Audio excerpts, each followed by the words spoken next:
میں एक और इबादत में आपको खुशामदीद कहना चाहता हूं जहां आप मसीह में बढ़ना सीखेंगे।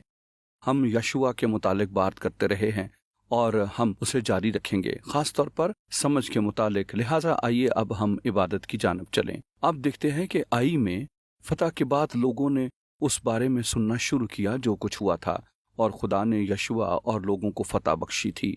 और वहाँ लोगों का एक गिरोह था जो जबौनी कहलाते थे, और वो यशुआ के पास आए और वो एक फरेब के मंसूबे के साथ आए, और उन्होंने यशुआ की चापलूसी की और उसे उन्होंने बताया कि वो उसके लिए क्या करेंगे, और वो सब एक धोखा था। और क्या हुआ?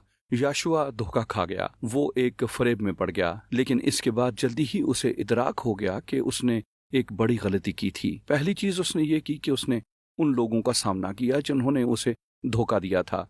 वो उसके पास गया और उनका सामना किया। कई मर्तबा हम फरेब से निबटने से डरते हैं और हमें ये सब मोहब्बत की रूह में करने की ज़रूरत है, लेकिन हमें गलत चीज़ का सामना करने की ज़रूरत नहीं है।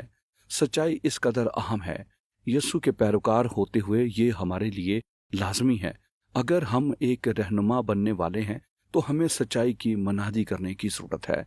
लिहाजा हमें सच के साथ जीना है।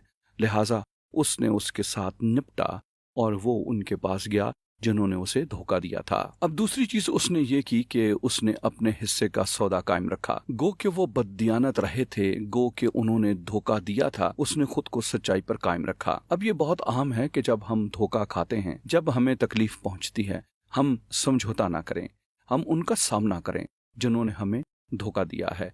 लेकिन ये बहुत जरूरी है कि हम वही करें जो हमने कहा था कि हम करेंगे।